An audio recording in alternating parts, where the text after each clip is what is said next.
بسم اللہ الرحمن الرحیم. ناظرین، پروگرام دا رپورٹرز میں صابر شاکر اور عارف حمید بھٹی صاحب کا سلام قبول کیجئے. آج بھی ہمارے پاس اچھی خبریں ہیں. کل بھی کچھ آپ کو بتائی تھیں، کچھ اس سے جڑی ہوئی خبریں ہوں گی اور کچھ مزید ایڈ کریں گے. لیکن سب سے پہلے بھٹی صاحب، آج کور کمانڈرز کانفرنس ہوئی جو کچھ دیر پہلے ختم ہوئی ہے، اور اس کے اختتام پر جو اعلامیہ جاری کیا گیا ہے اس میں خاص طور پہ بھٹی صاحب یہ مینشن کیا گیا دو باتیں. ایک تو ایسٹرن بارڈر، مشرقی سرحدوں کی صورتحال پہ بات چیت کی گئی، غور کیا گیا. مشرقی سرحدوں سے مراد ہے بھارت کی طرف سے جو مس ایڈونچر کیا گیا تھا اور ان کو منہ کی کھانی پڑی تھی، وہ سچویشن بدستور کشیدہ ہے لائن آف کنٹرول پہ خاص طور پہ. اور کل ہمارے 3 جوان بھی شہید ہوئے، اس پہ غور کیا گیا. اور ایک واضح میسج ایک بار پھر دیا گیا ہے بھارت کو بھی اور باقی دنیا کو بھی کہ ہم پرامن قوم ہیں اور پیسفلی رہنا چاہتے ہیں. خطے میں بھی پائیدار امن کے لیے ہم کوششیں کر رہے ہیں اور ہماری کوشش بھی ہے، لیکن اگر کوئی مس ایڈونچر کیا گیا یا کوئی جارحیت کی گئی تو اس کا بھرپور جواب دیا جائے گا. اس سلسلے میں کسی قسم کی کوئی رو رعایت نہیں برتی جائے گی. دوسری خاص طور پہ نیشنل ایکشن پلان. بھٹی صاحب، نیشنل ایکشن پلان کے بارے میں واضح طور پہ کہا گیا کہ اس پر عمل درآمد کے لیے تمام اداروں اور تمام سٹیک ہولڈرز کے ساتھ مل کر کام کیا جائے گا اور بھرپور مدد کی جائے گی اس کی امپلیمنٹیشن پہ، اور مکمل طور پہ سپورٹ فراہم کی جائے گی. یہ دو چیزیں. اور دوسرا، اب تک جو نیشنل ایکشن پلان پہ عمل کیا گیا اس پر اطمینان کا اظہار بھی کیا گیا اور پاکستان کو ایک بہتر ریاست کی طرف گامزن ملک کا قرار دیا گیا. بھٹی صاحب، ابھی تک انڈیا والی سائڈ سے تو بدستور خطرات موجود ہیں اور آج اس کا واضح طور پہ جواب بھی دیا گیا، اس عزم کا اظہار کیا گیا. آپ کیا کہیں گے؟ پھر بات کو آگے بڑھاتے ہیں. بسم اللہ الرحمن الرحیم. صابر صاحب، گزارش ہے، جب سے پاکستان کا وجود قیام میں آیا بھارت نے ہمیں تسلیم ہی نہیں کیا. جو یہ 26 اور غالباً 27 فروری کو انہوں نے ہم پر اٹیک کیا، اور جس طرح پاک فوج کے جوانوں نے، کہتے ہیں نا، جو گھسے تھے تو گھس کے واپس جانے کے قابل نہیں چھوڑا اور اپنے کپڑے پہنا کے ابدن کو واپس کیا. تو جب تک مودی صاحب کا الیکشن چل رہا ہے، بھارت کوئی نہ کوئی شرارت کسی بھی وقت پاکستان کے لیے کر سکتا ہے. اور پاک فوج جس 26 فروری کو جتنا الرٹ تھی، آج اتنا اس سے زیادہ آنے والے دنوں میں ہوگی.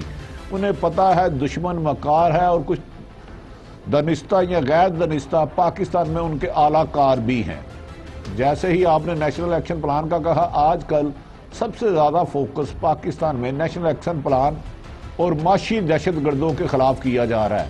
تو میں سمجھتا ہوں بھارت نے تو ہمیشہ ہمارا برا چاہنا ہے، برا کرنے کی کوشش کرنی ہے، لیکن پاک فوج کے جوان جن کے خون سے اس ملک کی قائم ہے، سلامتی قائم ہے، ان کے ہوتے ہوئے بھارت سے تو ہمیں خطرہ کوئی نہیں ہے.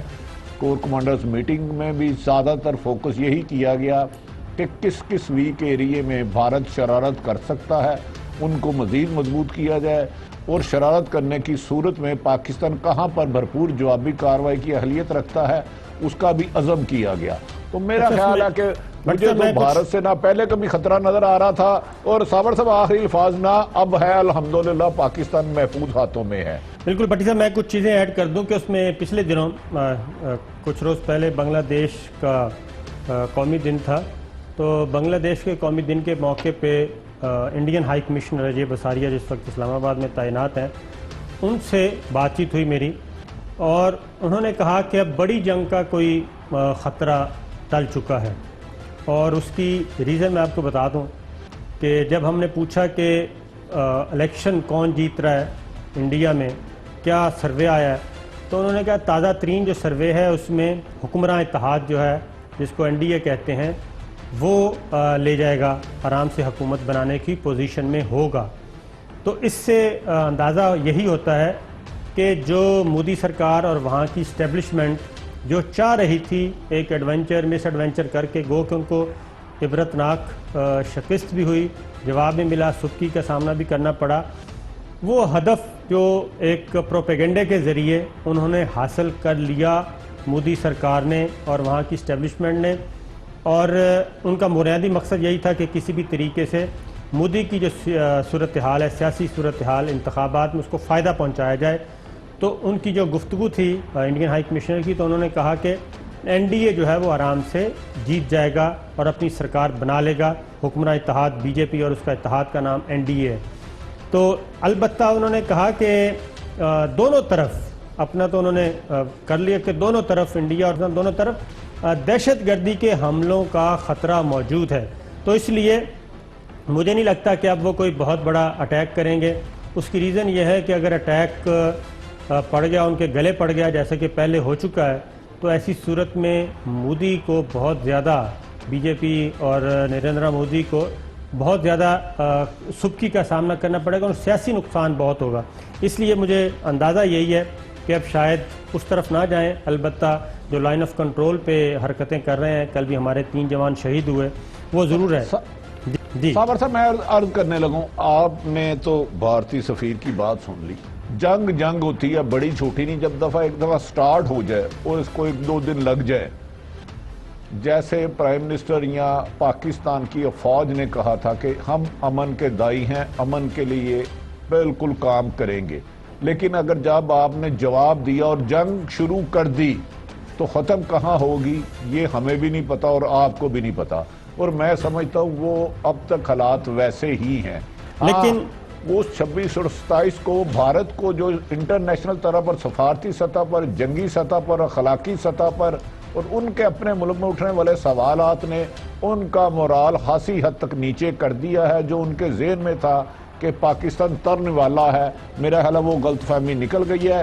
جو میری اطلاع ہے، اسی لیے ہماری پاک فوج 24 گھنٹے round the clock, air force ہو یا کچھ بھی ہو، الرٹ رہتے ہیں، خدا نہ خواستہ کسی وقت بھی کچھ کرے تو اس کا بھرپور نہ صرف دفاع کیا جائے بلکہ اس سے 3 گنا تیزی سے جواب دیا جائے، اور اللہ کرے کہ جنگ کی طرف نہ جائے بھارت۔ مودی کو تھوڑی سی شرم آ جائے۔ ایک چیز جو کہ ہماری ملٹری لیڈرشپ بہت اچھی طرح سمجھ رہی ہے اور گورنمنٹ بھی اس میں کافی کوششیں کر رہی ہے، لیکن نیشنل ایکشن پلان پہ عمل درآمد کے حوالے سے، جس کے بارے میں آج کور کمانڈرز کانفرنس میں بھی کہا گیا کہ forum also expresses its resolve to support government and all stakeholders in implementation of national action plan, لیکن اپوزیشن جو ہے وہ مسلسل نیشنل ایکشن پلان پر عمل درآمد کو سوالیہ نشان بنا رہی ہے، فگن پیدا کر رہی ہے، شکوک و شبہات پیدا کر رہی ہے، اور ایون جو بریفنگ ہونا تھی اور اپوزیشن جماعتوں کی خواہش پر ہونا تھی، ان کی ڈیمانڈ پہ ہونا تھی، اپوزیشن جماعتوں نے ان میں شرکت سے ہی انکار کر دیا، بشمول مسلم لیگ نواز کے۔ تو ایک طرف گورنمنٹ کی ول ہے، پولیٹیکل ول، ایک طرف ملٹری اسٹیبلشمنٹ کی، ملٹری لیڈرشپ کی بھی آ گئی، اپوزیشن اس سلسلے میں کیوں یہ حرکتیں کر رہی ہے کہ ایک قومی مسئلہ ہے نیشنل ایکشن پلان پر عمل درآمد، لیکن اپوزیشن مسلسل اس سے کنی کترا رہی ہے۔ صابر صاحب، آپ شرارتوں سے باز نہیں آتے، آپ بہت زیادہ تیز ہوتے جا رہے ہیں اور مجھے آپ کا بندوبست کرنا پڑے گا۔ آج صبح میرے پاس میرا ایک دوست آیا، میرے کالج سے ایک سال مجھ سے جونیئر تھا، اس کا بھائی آپ کی ایک فیورٹ لیڈر ہے، اس کے میڈیا سیل میں ہے۔ Very good. کہتا ہے کہ مجھے ویسے باتیں کرتے ہوئے کہتا ہمیں، میرا بھائی کہہ رہا تھا کہ ہمیں ذمہ داری ہے کہ نیشنل ایکشن پلان کو ہدف بنایا جائے ایک میڈیا سیل، سیاسی جماعت کا میں نام نہیں لوں گا کیونکہ میرے پاس ثبوت نہیں ہے۔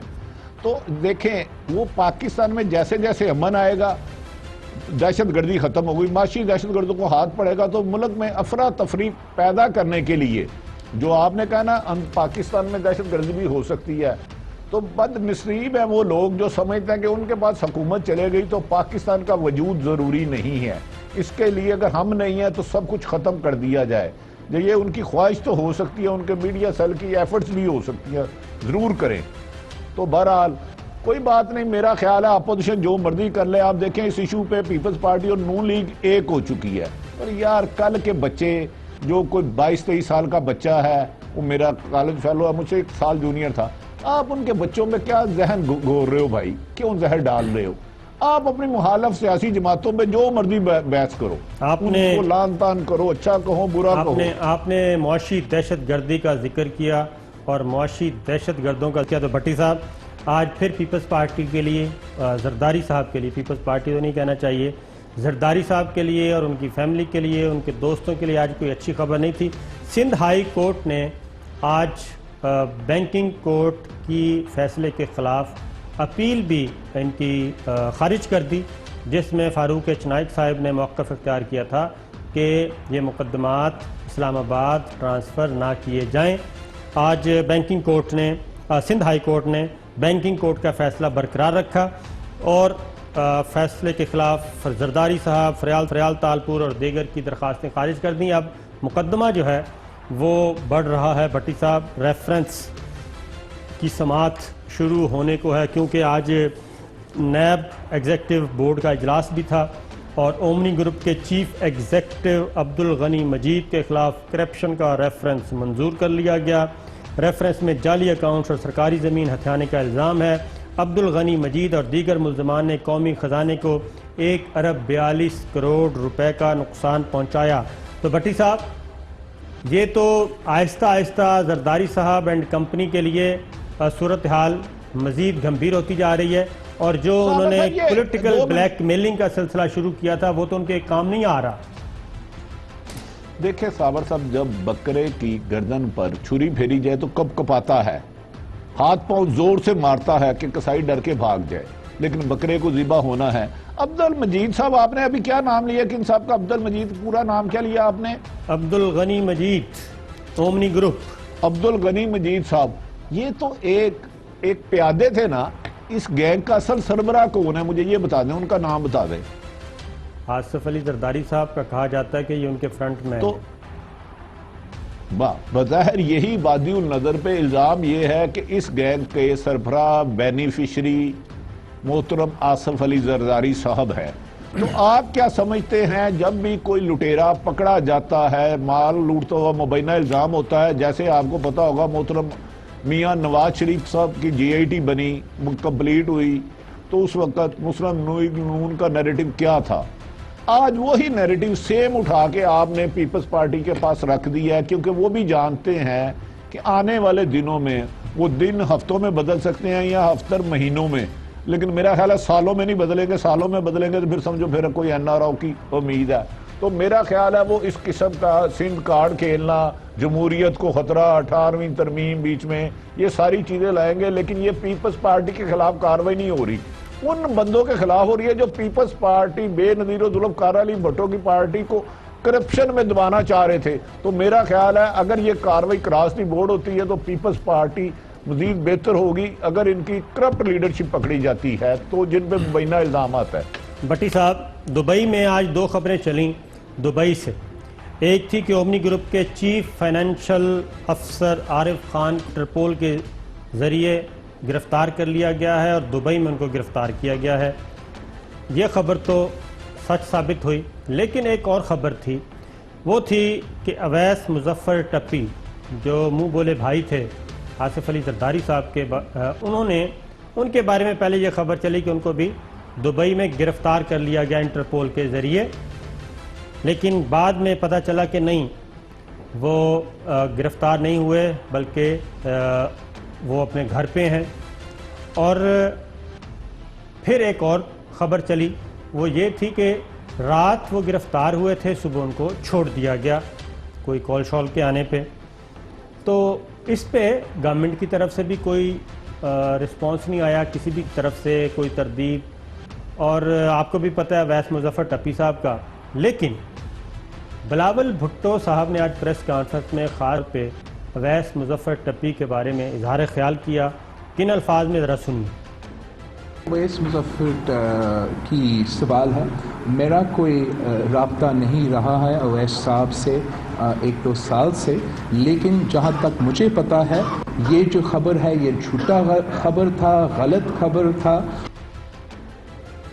جب بھٹی صاحب، میں آپ کو، جب اویس مظفر ٹپی کی خبریں ٹی وی پہ چلنا شروع ہوئیں تو بلاول ہاؤس کافی حرکت میں آیا، انہوں نے رپورٹرز کو فون کروائے بھی اور کیے بھی، کہ اس خبر کی تصدیق کی جائے کہ کیا واقعی گرفتار ہو گئے ہیں، اور جب پتہ چلا کہ گرفتار نہیں ہوئے تو سکھ کا سانس لیا.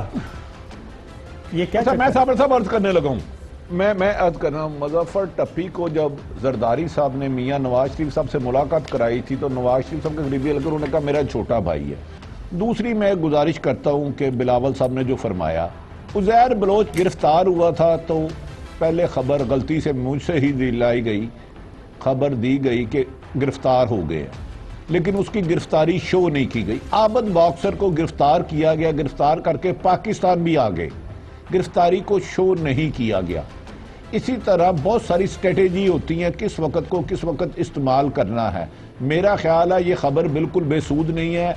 زرداری صاحب کو رپورٹروں کو فون کرنے کی بجائے ان کا نیٹ ورک دبئی میں میرا خیال ہے بہت زیادہ سٹرونگ ہے. ہاں، میری اطلاع کے مطابق یہ پیپلز پارٹی بہتر جانتی ہے، زرداری صاحب کے آج کل مظفر ٹپی سے اچھے تعلقات نہیں ہیں، اس سے ناراض ہیں، کیونکہ مظفر ٹپی قائم علی شاہ کے دور میں امناً وزیر اعلیٰ سندھ تھے اور جو چاہتے تھے، میں نے بتایا، کراچی میں پانی کی بوند سے لے کے تھر کے ایک درخت کی کٹائی تک کے سارے معاملات ان کی زیر نگرانی تھے اور ریگولر زرداری صاحب سے ان کی ملاقات ہوتی تھی. آج کل سچویشن کیا ہے، اس پہ آپ روشنی ڈال دیں. اچھا بھٹی صاحب، بات یہ ہے کہ مجھے بھی لگتا ہے کہ اویس مظفر ٹپی کو گرفتار کرنے کی شاید نوبت نہ آئے، کیونکہ میں نے اپنی آنکھوں سے دبئی میں ان کا رہن سہن دیکھا ہے. ان کے پاس 2 سیکورٹی گارڈز بھی ہوتے ہیں. یہ شاید آپ نے بھی، یقیناً آپ بھی اس وقت میرے ساتھ ہی تھے، تو ہم نے دیکھا ان کو، تو اس لیے ان کو گرفتاری کی شاید نوبت نہ آئے. مجھے لگتا یہ ہے کہ آنے والے دنوں میں اویس مظفر ٹپی پاکستان آئیں گے، اور کیونکہ وہ نیب کو ابھی تک نوٹس ایشو ہوئے ہیں، ریڈ نوٹسز ایشو نہیں ہوئے ان کو، لیکن نیب نے بلایا بھی تھا، وہ نہیں آئے تھے. 2 ہی صورتیں ہو سکتی ہیں. ایک تو یہ ہے کہ وہ خود رضاکارانہ طور پہ آئیں اور اپنی خدمات پیش کر دیں، شامل تفتیش ہو جائیں، اپنا سٹیٹمنٹ ریکارڈ کروائیں جو ان پہ الزامات ہیں. اور دوسرا طریقہ پھر وہی ہے کہ گرفتاری کا ڈر ہے تو پھر ہو سکتا ہے حفاظتی ضمانت کروائیں اور آ کے انٹرم بیل پہ وہ آ جائیں. لیکن یہ بتائیں، اویس مظفر ٹپی اگر آتے ہیں تو زرداری صاحب کے لیے کیا مشکلات پیش ہو سکتی ہیں؟ مجھے تو لگتا ہے کہ پہلے سے معاملات اتنے گھمبیر ہیں کہ اگر وہ بھی آ گئے تو معاملات مزید خراب ہو جائیں گے پیپلز پارٹی کی لیڈرشپ کے لیے. دیکھیں، وہ اس وقت جیسے جن کی جان طوطے میں ہوتی ہے، مظفر ٹپی بہت رازوں سے افشاں ہیں. وہ کوئی 5, 10 یا 20% حصہ لیتے تھے، اصل پیسے کہاں جاتے تھے یہ ساری دنیا کو پتہ ہے. اور جو پیپلز پارٹی کے آج کل ایک سپیکر ریسٹ ہیں، اگر آپ تھوڑا سا نیب کراچی کو ٹٹولے تو وہ بتائیں گے. میں نے سراج دورانی صاحب کا میں نام لے دیتا ہوں، ادب احترام کے ساتھ سپیکر ہیں، منتخب نمائندے ہیں، انہوں نے بتایا میں کس کس کو کتنا حصہ دیتا تھا. گزارش ہے کہ کچھ لوگ آگے پیادے ہوتے ہیں، اصل بینیفیشری پیچھے لوگ با اثر ہوتے ہیں، سیاسی جماعتوں کے سربراہ یا کوئی بھی ایسا مافیا ہو وہ ہوتے ہیں. میرے خیال میں مظفر ٹپی کی خبر آپ کو ہفتے 2 ہفتے کے اندر ایک اچھی ملے گی، اور جو یہ سمجھ رہے ہیں وہ کچھ نہیں ہے. اور پنجاب سے بھی ایک اہم شخصیت کی گرفتاری کا امکان ہے. میں یہ نہیں کہہ رہا کہ ہر حال میں ہوگی، اور وہ بھی لوگوں کو کھلا دے گی وہ خبر. اس کے اوپر نیب لاہور بڑی تیزی سے کام کر رہا ہے، اور آپ کی سوچ سے زیادہ اچھی خبر ہوگی. اس کے بعد اپوزیشن یہ شور نہیں ڈالے گی کہ حکومت اور اپوزیشن صرف اپوزیشن کا ہی احتساب ہو رہا ہے. لیکن دیکھنا ہے کہ اب نیب اپنی اسٹریٹجی ہے کس سٹیج پہ جا کے کس کو پکڑتے ہیں. لیکن میرا خیال ہے کہ مظفر ٹپی آپ کے دوست آصف علی زرداری صاحب کے لیے بری خبروں کا انبار بن جائیں گے. بھٹی صاحب بریک لیتے ہیں، بریک کے بعد آئیں گے. سپریم کورٹ نے آج پھر ایک عزم کا اظہار کیا ہے، وہ کیا عزم ہے؟ بریک کے بعد. ویلکم بیک ناظرین. بھٹی صاحب، ہم نے کہا تھا، کل بھی بتایا تھا کہ سپریم کورٹ ہماری اس کا کوئی موڈ نظر نہیں آتا کسی قسم کی کوئی رول رعایت کرنے کا، کوئی NRO دینے کا لینے کا. آج اصغر خان کیس کی سماعت تھی، تو اصغر خان کیس میں بھی آج واضح طور پہ جسٹس عظمت سعید شیخ صاحب اس بینچ کے سربراہ ہیں. انہوں نے واضح طور پر کہا کہ ہم کیس بند کرنے نہیں جا رہے، FIA جس راستے پہ لے جانا چاہتی ہے اس پر نہیں جائیں گے. رقم لینے والوں کا پتہ چل جائے گا. مرحلہ وار کیس کو لے کر چلیں گے اور نظر رکھنی ہے جہاں پہنچنا ہے. جسٹس عظمت سعید شیخ صاحب. عدالت نے ایف آئی اے سے ضمنی رپورٹ طلب کر لی. بینک اکاؤنٹس کون چلا رہا تھا اس کی نشاندہی کریں. رپورٹ میں نشاندہی کریں کون سا ریکارڈ موجود نہیں. پیسے لینے والوں سے متعلق شواہد یا شکوک سے آگاہ کریں. عدالت کی ایف آئی اے کو ہدایت رپورٹ میں بتایا جائے جو ریکارڈ نہیں ملا وہ کس کے پاس ہونا چاہیے. رقم لینے سے انکار کرنے والوں کا نام بھی رپورٹ میں شامل کیا جائے. سپریم کورٹ کی سماعت 22 اپریل تک ملتوی. بھٹی صاحب کوئی صورت نظر نہیں آ رہی کہ سپریم کورٹ کی طرف سے کسی قسم کا کوئی کسی کو رعایت. کل ہم نے پرویز مشرف صاحب کا بتایا تھا. آج اصغر خان کیس جس کو بند کرنے کی کوشش کی جا رہی تھی سپریم کورٹ نے اس پہ راستے میں آ کے کھڑی ہو گئی ہے اور منطقی انجام تک پہنچانے کی بات کی ہے. صابر صاحب میں عرض کرنے لگوں کرپشن کا خاتمہ مشکل نہیں ہے. صرف کرپشن والا خود دیانتدار اور اس کے حلال کھاتا ہو اور سچ بولتا ہو. سب سے آسان کام ہے. اصغر خان کیس کے حقائق ساری دنیا کو پتہ ہے. میں پچھلے ہفتے آپ کو دیدار کرنے اسلام آباد آیا تھا تو محترم ارشد شریف صاحب کے کمرے میں جانے کا موقع ملا.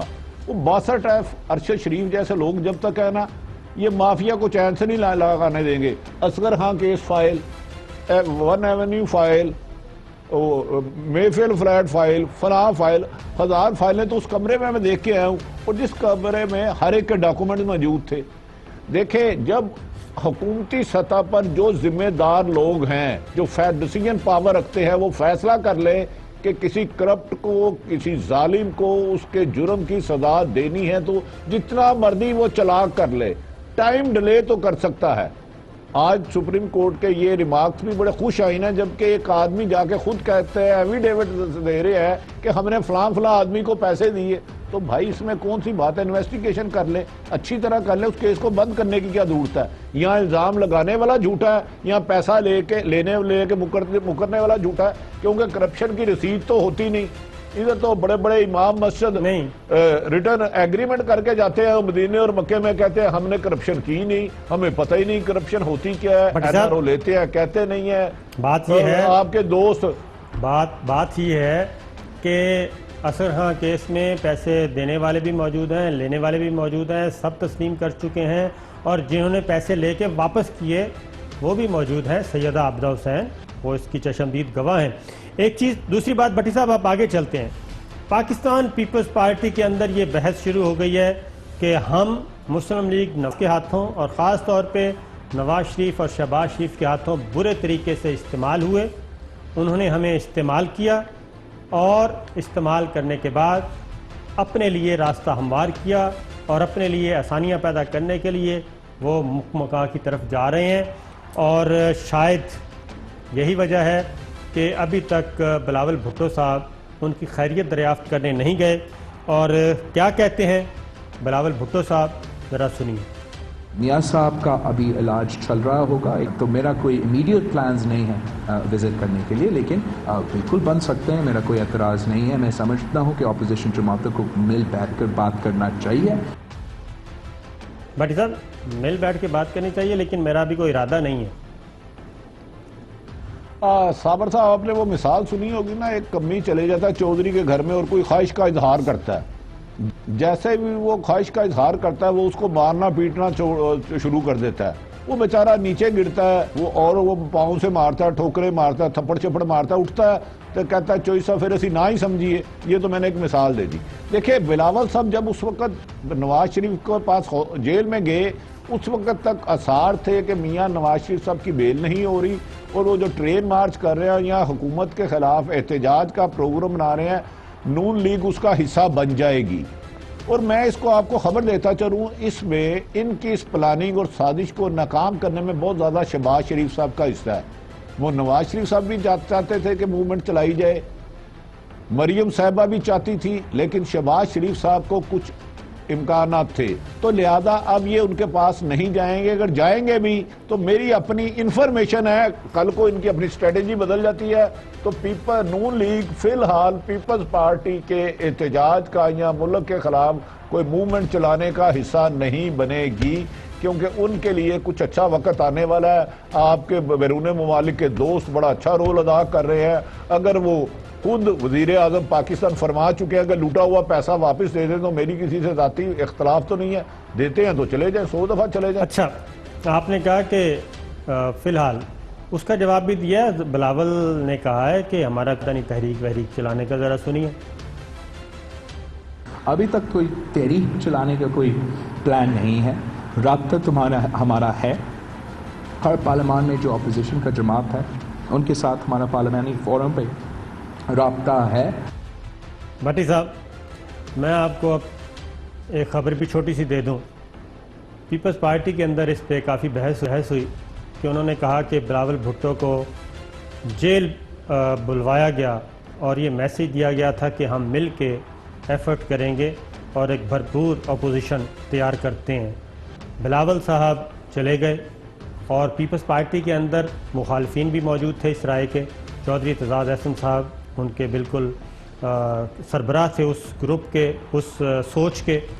ان کا خیال تھا کہ نہ جایا جائے, مسلم لیگ نواز پہ اعتبار نہ کیا جائے, شریف فیملی پہ اعتبار نہ کیا جائے, یہ آپ کو استعمال کریں گے. لیکن بلاول بھٹو کو جو میسج ملا تھا وہ تھا کہ آپ نواز شریف سے مل لیں تو آپ کو بہتر رسپانس ملے گا اور اس کے بعد پھر معاملہ چلے گا. اس کے بعد یہ بھی نواز شریف صاحب نے کہا کہ آئندہ کا جو لاہے عمل ہے, گائیڈ لائن جو بھی ہوگی, میری سوچ وہ ہے مریم نواز. لیکن اس سارے گیم میں مسلم لیگ نواز نے ایک پریشر بنایا, پیپلز پارٹی کا خیال ہے, اور پریشر بنا کے اپنے لیے پتلی گلی سے نکلتے ہوئے, اور اب وہ لفٹ ہی نہیں کرا رہے. یہ کہتے ہیں کہ تحریک چلانے کا کوئی ارادہ نہیں لیکن رابطے میں ہے. بھٹی صاحب, یہ کیسا رابطہ تھا کہ کل شہباز شریف نے ایک اپوزیشن جماعتوں کا ایک اجلاس بلوایا تھا, اس میں مولانا فضل الرحمان صاحب بھی نہیں گئے, مولانا اسد گئے, ان کے بیٹے. 2 رکنی اپوزیشن انتظار کرتی رہی. پہلے کہا گیا خورشید شاہ صاحب جو ہیں وہ طبیعت خراب ہے, پھر انہوں نے کہا کہ وہ ویڈیو لنک کے ذریعے اس اجلاس میں شریک ہوں گے, پھر کہا گیا کہ نہیں آڈیو پہ گزارا کریں. تو یہ کیا چیز ہے؟ پھر میں آپ کو ایک خبر دیتا ہوں.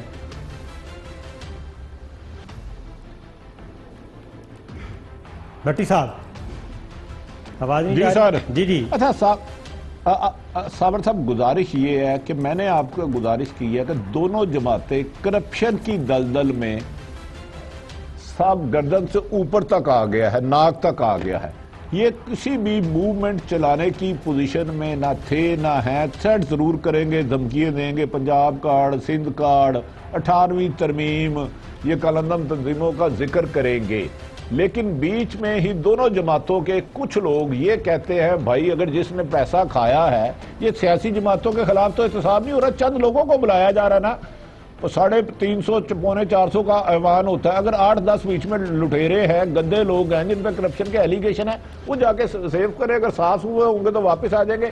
تو میرا خیال ہے اگر حکومت کو خطرہ ہوگا تو اپنی ہی گورنر سے ہوگا, اپوزیشن کچھ نہیں کر سکتی. لیکن صابر صاحب آپ بڑے تیز ہیں, سارے سوال پوچھتے ہیں. اسلام آباد کا ایک بڑی اہم گھر ہے, وہاں بھی سنا مطرہ ابرا آلود ہے, گرج چمک کے ساتھ بارش ہوتی ہے, لیکن اس کو دروازے بند کر کے اس کی گرج چمک کی آوازیں باہر نہ آئے اسے روکنے کی کوشش کی جا رہی ہے. کوئی ایسی اطلاعات ہیں آپ کے پاس؟ گرج چمک والی بات میں پہلے بعد میں سنتا ہوں.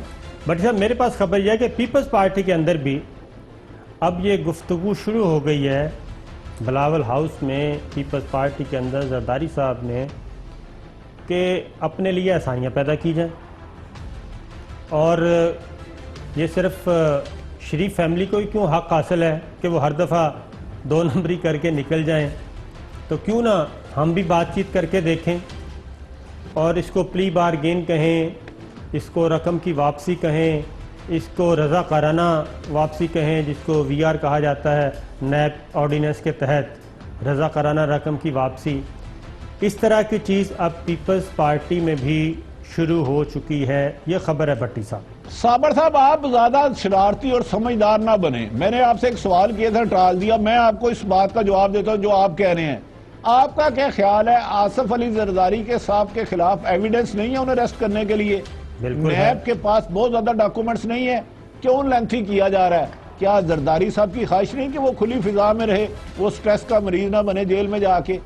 ان کے گھوڑے بھی دوڑ رہے ہیں، وہ بھی پاکستان کی سیاست میں بہت پرانے ہیں. بریک لیتے ہیں. اگر میاں صاحب کے پاس کچھ مڈل مین ہیں تو زرداری صاحب کے پاس بھی معقول آدمی ہے جو انگیج کر رہے ہیں کسی کو. بریک کے بعد بھٹی صاحب اس بارے میں دیں گے، لیکن واضح کرتے چلیں کہ دولت واپس کرنی پڑے گی. نو NRO. بریک کے بعد ویلکم بیک ناظرین.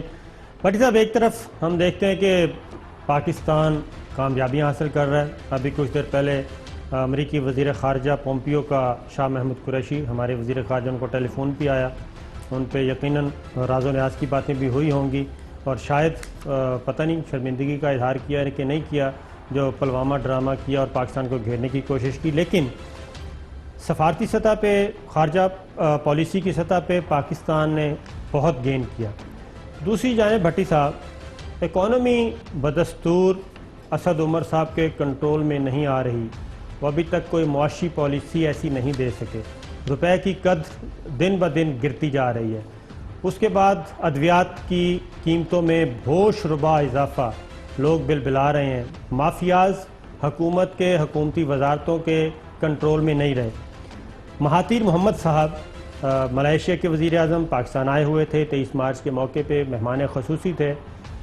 ان کا ایک شارٹ سنیے. جب ان کو درپیش صورتحال تھی، بہت مشکل اکانومی میں تھے، تو IMF کیا شرائط عائد کر رہا تھا اور انہوں نے کیا فیصلہ کیا، ذرا غور سے سنیے. No, we were getting advice from the World Bank, from the IMF. But when we study the advice and if we follow them, we'll become worse. When we borrow money from them and pay our debts, we still borrow money from them. Now we are indebted to IMF and the World Bank. It's not a solution, because we identified the crisis was due to currency traders devaluing our currency. By selling our currency, we fix the exchange rate and we guarantee that we will make available money at the exchange rate that we fix. So they cannot devalue our currency, they cannot dispose of our currency, and the rate is fixed. It's 3.8 per US dollar. But صاحب، آپ نے سنا انہوں نے کہا کہ عالمی bank اور IMF سے تجاویز مل رہی تھیں اور ہمیں کہا گیا کہ آپ قرضے اتارتے ہیں. تو کہا گیا کہ تجاویز کا مطالعہ کیا تو انہوں نے کہا کہ ہم نے دیکھا جو تجاویز تھیں اگر اس پہ عمل درآمد کرتے تو ہماری صورتحال اور بری ہو جاتی. کیا تھی؟ ہم ان سے پیسے لے کر قرضے اتارتے، اس طرح ہم IMF اور عالمی بینک کے مقروض ہو جاتے. یہ کوئی حل نہیں تھا. ہم نے یہ اندازہ لگا لیا کہ ان کا مقصد ہماری کرنسی کو بیچ کر اس کی قدر میں کمی کرنا تھا. ان کے پاس ہماری کرنسی نہیں تھی تو انہوں نے بہت زیادہ مقدار میں اس کو مارکیٹ میں بیچا. ہم نے ایکسچینج ریٹ کو فکس کیا. ہم نے اس چیز کو یقینی بنایا کہ اس کی قدر کو نہ گرا سکیں اور ہماری کرنسی کو ضائع نہ کریں، اور اس طرح ہم اس ریٹ پر رہیں جو ہم نے فکس کیا تھا، جو کہ 3.8 ڈالر تھا. بھٹی صاحب، روپے کی قدر میں مزید کمی کی اطلاعات مارکیٹ میں موجود ہیں. اسد عمر صاحب اگر صورتحال پہ قابو نہیں پا سک رہے تو عمران خان صاحب کو کیوں نہیں کہہ دیتے کہ کوئی اچھی سی ٹیم لے آئیں؟ دیکھیں صابر، میں آپ کو ایک گزارش کرتا ہوں. ایک تو مہنگائی کا مزید طوفان آنے والا ہے جس میں ہم جیسے لوگ گمنام ہو جائیں گے. 90% لوگ بھوک نانگ سے مر جائیں گے. بجلی بھی بڑھنے لگی ہے، گیس بھی بڑھنے لگی ہے. 144 غالباً ڈالر چلے گیا، اور کل میں نے کچھ پاؤنڈ منگوایا ہے 184. تو دیکھیں، حکمران وقت کا کوئی بھی اہم فیصلہ ملک کو کرائسس میں دھکیل سکتا ہے یا ملک کو بہتری کی طرف لے جا سکتا ہے. اگر ایک بندہ کام ڈیلیور نہیں کر پا رہا یا ان سے نہیں کام ہو پا رہا تو آپ کو ریپلیسمنٹ کرنے میں دیر نہیں کرنی چاہیے. اور دوسری بات جو آپ نے شروع کی تھی، میرا ایمان ہے جس دن حکومت نے سوچ لیا اور کچھ طاقتور لوگوں نے کہ اس ملک کا نقصان کرنے والوں نے ہمارے گھر کا نقصان کیا ہے، جیسے اپنے گھر کا فائدہ ہم سوچتے ہیں نا، راشی والمرتشی سے پیسہ نکلوانا دنیا کا سب سے آسان کام ہوگا. دنیا کا سب سے، میرا اللہ اس کی مدد، جس کو جہنمی کہہ رہا زندگی میں، اس سے پیسہ نکلوانا کون سی مشکل کام ہے. تھوڑا سا انگلی ٹیری کرے، عمران خان صاحب ہمت کرے اور لوٹوں کو پکڑے سارے 200-300 خاندانوں کو. بھٹی صاحب، دنیا کے مختلف ممالک میں ابھی بھی GCC کنٹریز جو ہیں اس میں بھی ایکسچینج ریٹ فکس ہے. لیکن ہمارا روپے کی قدر مسلسل گرائی جا رہی ہے ایک جانب، دوسری جانب وفاقی وزراء صابر صاحب